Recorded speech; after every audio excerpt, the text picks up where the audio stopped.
নমস্কাৰ, এই মুহূৰ্তত আহি পৰিছে ৰাতিপুৱাৰ কেইবাটাও গুৰুত্বপূৰ্ণ খবৰ। আজি হৈছে 25 ফেব্ৰুৱাৰী।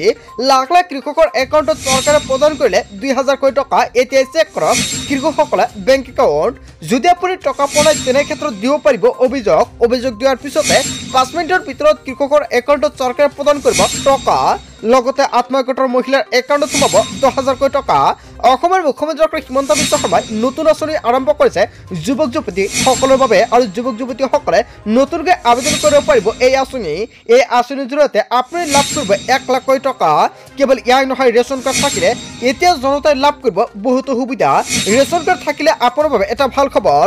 লগতে কেইবাটাও ৰাজনৈতিক খবৰৰ লগতে অৰাজনৈতিক খবৰ যুগুত কৰা হৈছে আজিৰ দিনটোত। গোটেই অসম তথা ভাৰতৰ বিভিন্ন প্ৰান্তৰ পৰা যুগুত হৈছে কেইবাটাও ডাঙৰ খবৰ।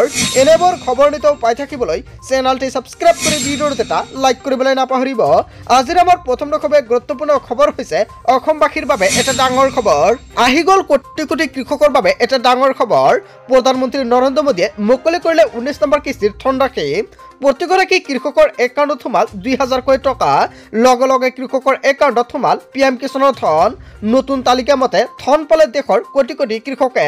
আপুনি টকাটো পাইছে নে নাই নিশ্চয় কমেণ্ট কৰি জনাব। বাদ পৰিল লাখ লাখ ভুৱা হিতাধিকাৰী। প্ৰধানমন্ত্ৰী মোদীৰ এটা ক্লিকতে মুকলি হ'ল দেশৰ কৃষকৰ বাবে 22,000 কোটি টকা। হয় বন্ধু-বান্ধৱীসকল, অৱশেষত 22,000 কোটি টকা জনতাৰ বাবে মুকলি কৰিলে প্ৰধানমন্ত্ৰী মোদীয়ে। PM কিষাণ সন্মান নিধিৰ অধীনত কৃষকে লাভ কৰে বছৰটোত 3টা কিস্তি, 6,000 টকা 3টা কিস্তি, 2,000 কোটি টকা প্ৰদান কৰা হয় এই বছৰতে। কেৱল ইয়াই নহয়, PM কিষাণৰ ধন মুকলি কৰি দিয়াৰ পিছতে সকলোকে আনন্দিত প্ৰধানমন্ত্ৰীৰ। কেৱল ইয়াই নহয়, এতিয়া চেক কৰক আপোনাৰ একাউণ্ট। যদি কিবা অসুবিধা হৈছে এতিয়া আপুনি কল কৰক 011-24300-606 নম্বৰত। অভিযোগ দিয়াৰ 5 মিনিটৰ পিছতে ধন পাব আপোনাৰ একাউণ্টত। কৃষকসকলৰ বাবে এটা ভাল খবৰ, প্ৰতিজন কৃষকে চেক কৰক একাউণ্ট। যদি আপুনি টকা পোৱা নাই নিশ্চয় কমেণ্ট কৰি জনাব আপোনালোকে কি কৰিব লাগে। নিশ্চয় সম্পূৰ্ণকৈ আপোনালোকক সহায় কৰা হ'ব। তাৰপিছত অসমবাসী ৰাজুক জনাইছে আমাৰ পৰৱৰ্তী খুবেই গুৰুত্বপূৰ্ণ খবৰ। লগতে ডাঙৰ খবৰ, ঔষধৰ নামত ৰাইজে খাইছে বৰ বিষ। 84 বিধ ঔষধৰ ব্যৱহাৰে বিপদ মাতিব পাৰে আপোনাৰ। তাৰ বাবে সকলোৱে সাৱধান হৈ থাকক। যিকোনো দৰৱ খাওঁতে 10 বাৰকৈ চিন্তা কৰক আপুনি।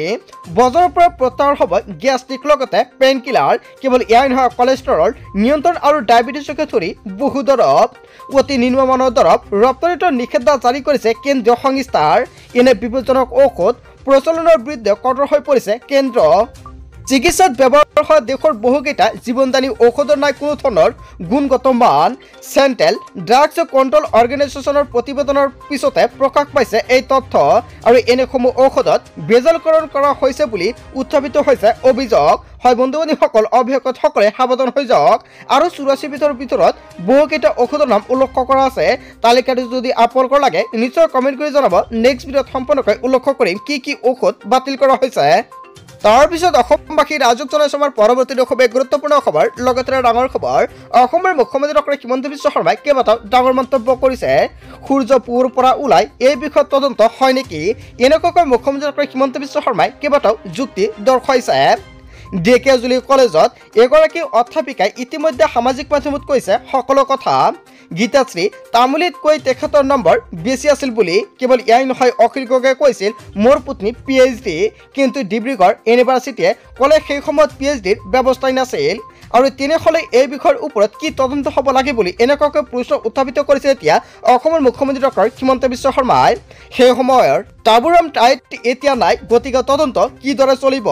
অখিল গগৈ তেজপুৰৰ অধ্যাপিকা গৰাকীৰ ঘৰলৈ গৈ চাই লওক মাৰ্কশ্বিট। কেৱল ইয়াই নহয়, সূৰ্য পুৱাৰ পৰা ওলাই এই বিষয়ত তদন্ত হয় নেকি? এনেকুৱাকৈ মুখ্যমন্ত্ৰী ডক্টৰ হিমন্ত বিশ্ব শৰ্মাই কেইবাটাও ডাঙৰ মন্তব্য কৰিছে। তাৰপিছত অসমবাসী ৰাজুক জনাইছে আমাৰ পৰৱৰ্তী খুবেই গুৰুত্বপূৰ্ণ খবৰ। লগতে ডাঙৰ খবৰ, মাত্ৰ 4 দিনৰ পিছতে ৰাজ্যৰ লাখ লাখ লোকে পাব ৰেচন কাৰ্ড থাকিলে জনতাই পাব এতিয়া বহুকেইটা সুবিধা। অৱশেষত লাখ লাখ দৰিদ্ৰ পৰিয়ালৰ বাবে আহি গ'ল এটা ভাল খবৰ। নতুন পদ্ধতিৰে ৰেচন সংগ্ৰহ কৰিবলৈ সাজু হওক আপুনি। দৰিদ্ৰ পৰিয়ালৰ বাবে কোনো কাৰণতে আপোচ নকৰে চৰকাৰে। 1 মাৰ্চৰ পৰা 10 মাৰ্চলৈকে লাখ লাখ হিতাধিকাৰীয়ে লাভ কৰিব ৰেচন। নতুনকৈ কাৰ্ড পোৱা হিতাধিকাৰীসকলেও লাভ কৰিব ৰেচনৰ সামগ্ৰী। ৰেচনৰ সামগ্ৰীক লৈ কোনো দোকানীয়ে কৰিব নোৱাৰিব খেলিমেলি। 1 গ্ৰাম দৰিদ্ৰক চাউল কমকৈ দিব নোৱাৰিব ৰেচনৰ দোকানীয়ে। দৰিদ্ৰ পৰিয়ালে এটা অভিযোগ দিলে জেললৈ যাব লাগিব ৰেচনৰ দোকানী। চাউল কমকৈ দিলে গ্ৰহণ নকৰিব চাউল। হয় বন্ধু বান্ধৱীসকল, যদি চাউল কমকৈ দিয়ে লগে লগে দিয়ক আপুনি অভিযোগ। মনত ৰাখিব, ৰেচনৰ চাউল সংগ্ৰহ কৰাৰ সময়ত দিয়ক আপুনি ফিংগাৰপ্ৰিণ্ট দিহে সংগ্ৰহ কৰক ৰচিদ। ই-পষ্ট মেচিনৰ দ্বাৰা দিয়া ৰচিদ ল'ব লাগিব হিতাধিকাৰীসকলে। 10 তাৰিখলৈকে দিনজোৰাকৈ খোলা ৰাখিব লাগিব ৰেচনৰ দোকান। মন্ত্ৰী ৰঞ্জিত কুমাৰ দাসে ৰেচনক লৈ কেইবাটাও গুৰুত্বপূৰ্ণ সিদ্ধান্ত গ্ৰহণ কৰিছে।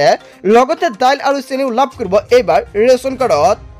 তাৰপিছত অসমবাসী ৰাজক জনাইছো আমাৰ পৰৱৰ্তী খুবেই গুৰুত্বপূৰ্ণ খবৰ। লগতে ডাঙৰ খবৰ, ৰাজ্যৰ লাখ লাখ যুৱক যুৱতীৰ বাবে ডাঙৰ খবৰ দিলে অসমৰ মুখ্যমন্ত্ৰী ডক্টৰ হিমন্ত বিশ্ব শৰ্মাই।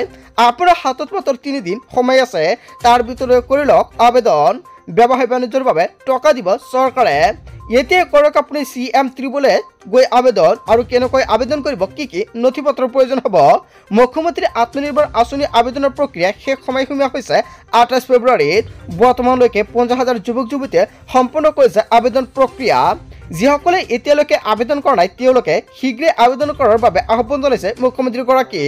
আপুনি পাব 2 লাখৰ পৰা 5 লাখকৈ টকাৰ ধন। আবেদন সম্পূৰ্ণ কৰক আৰু ধন লওক। আপোনাৰ হাতত মাত্ৰ কেইটামান দিন বাকী আছে, তাৰ পিছতে আপুনি আবেদন কৰিব নোৱাৰিব। উদ্যমিত যুৱক যুৱতীৰ বাবে চৰকাৰে কেইবাটাও গুৰুত্বপূৰ্ণ সিদ্ধান্ত গ্ৰহণ কৰিছে। উদ্যমী যুৱক যুৱতীৰ হাৰতি হ'ব এই ধন। তেওঁলোকে আৰম্ভ কৰিব পাৰিব নিজা ব্যৱসায়। 2 পৰা 5 লাখ টকালৈকে ৰাজসাহায্যযুক্ত ধন পাব ব্যৱসায়ৰ বাবে। আবেদন কৰিবলৈ এতিয়া আপুনি লগ ইন কৰক cm388.assam.gov.in পৰ্টেলত। ছাবমিট ইউৰ এপ্লিকেশ্যনত ক্লিক কৰক, তথ্য পূৰণ কৰক, প্ৰকল্প প্ৰতিবেদন আপলোড কৰক। তাৰ পাছত ছেভ ইন নেক্সটত ক্লিক কৰক। ইয়াৰ পিছতে অনুষ্ঠিত হ'ব সাক্ষাৎকাৰ। ৭৫,000 যুৱক যুৱতী নিৰ্বাচিত হ'ব এই আঁচনিৰ বাবে।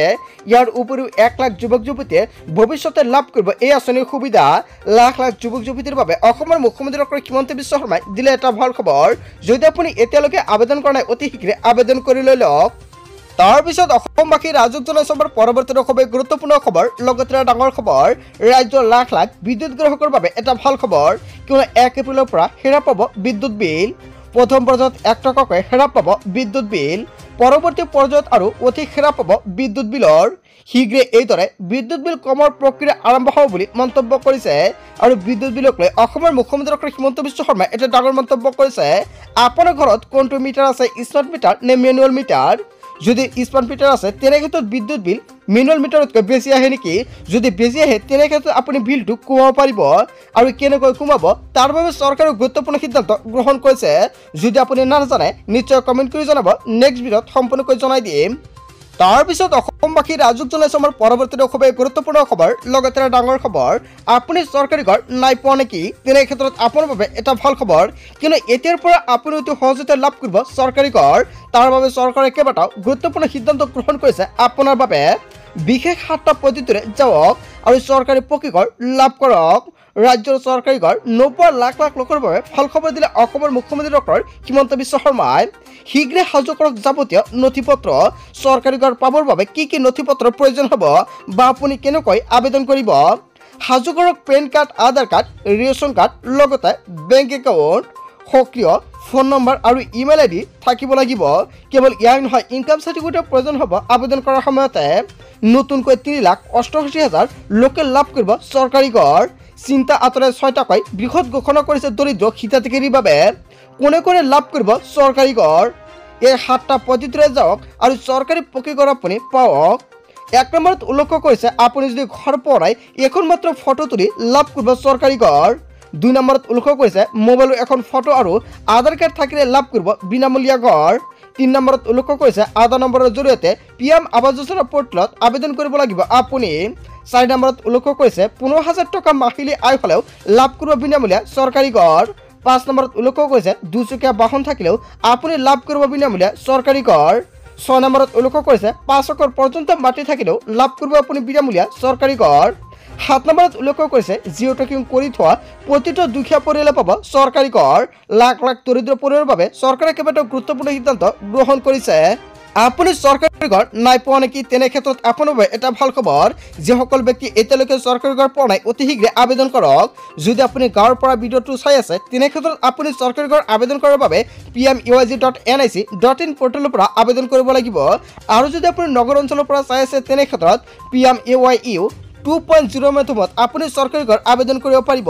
বন্ধু বান্ধৱীসকল, গোটেই অসম তথা ভাৰতৰ বিভিন্ন প্ৰান্তৰ পৰা যুগুত হৈছে কেইবাটাও ডাঙৰ খবৰ।